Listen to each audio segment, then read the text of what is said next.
Some stopped to applaud Sarah Champion in the street for having the courage to speak out. Others who thought they knew their MP are left wondering. Taiba Yassin, a Labour councillor for Rotherham Town Centre, has been a staunch ally of Champion since she pitched her hat into the parliamentary ring. But Yassin never anticipated Champion writing a piece for The Sun that has left some in the South Yorkshire town, with its significant British Pakistani population, feeling betrayed. Britain has a problem with British Pakistani men raping and exploiting white girls, said the story's introduction. Yassin, exasperated with the former Shadow Equalities Minister, said people are asking where this has come from. Has she always had these views? It was unwise, in the most extreme sense, to betray an entire ethnic group, and I still have no idea why she said it. Sarah's been an amazing advocate for Rotherham, she's worked very hard for the town, but this is inappropriate on every level. Others have found it entirely appropriate. Standing outside a second-hand electrical store in College Street, John Keno, a 60-year-old factory worker, said she's spot on. People are too scared about saying the truth these days, everybody knows that. Keno, who was born in the town, said it's ridiculous that she was sacked for saying the truth. What's happened to freedom of speech? Champion's views appeared in The Sun on the 11th of August after 17 men and 1 woman were convicted of forcing vulnerable women and girls in Newcastle upon Tune to have sex. Her words immediately polarized opinion, with some lauding her for speaking out on a politically awkward issue while others denounced her as racist. Similarly, the piece caused convulsions within her party, a handful of Labour MPs venting their anger over claims that she had been forced to quit. Jeremy Corbyn had announced that she resigned from the shadow cabinet over what she had described as an extremely poor choice of words. Few could have predicted that Champion would write what she did in The Sun. She was a prominent figure on a counter-demonstration against an English Defence League march in the town earlier this year, the latest far-right protest designed to whip up hostility towards Asian men over revelations about child sexual exploitation in Rotherham. Those who marched with her, many from the town's British Pakistani population, considered their MP an informed ally, a Westminster politician who was fighting their corner against the racialising of the debate on child sex grooming. Among those who marched beside Champion that day was Zaybin Alam, a barrister born 43 years ago in Eastwood, one of Rotherham's main Asian neighbourhoods.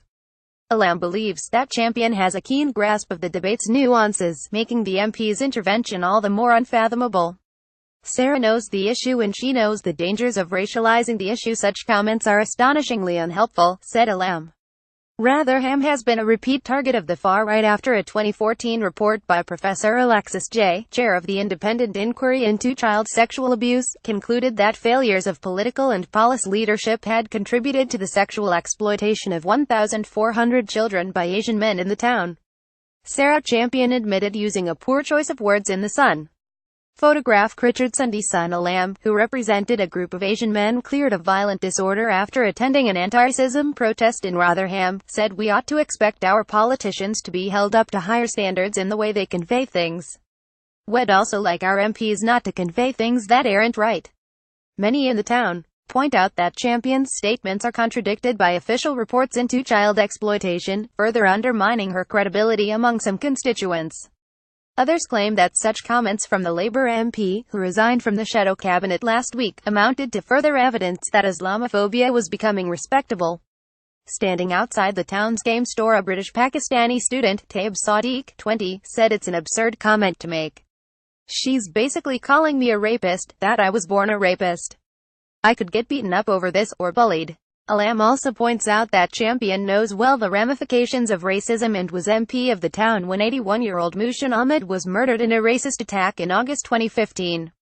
Zilaka Ahmed, chief executive of APNA Haq, a Rotherham group tackling violence against women and girls, said the MP had offended her 3 sons. My sons are British university educated and they have read that piece and said that Sarah is saying that anybody who is of Pakistani male heritage is a rapist. How does the Pakistani community now feel that they can approach Sarah? Her article and the way it was written is something that will take hold and has taken hold. Yet, some in Rotherham firmly back their MP's intervention on the issue. Shop worker Maureen Holgate, 53, said she's right to call them out on this.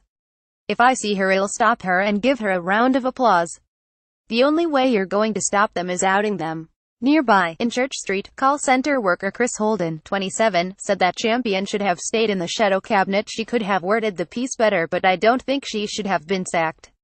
But Alam argues that already Champion's wording has reinforced a prejudiced view of British Pakistani men.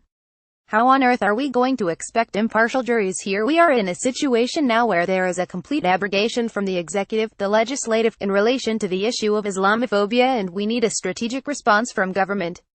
Thinking about the things Sarah has said, it's almost like lighting the touch paper.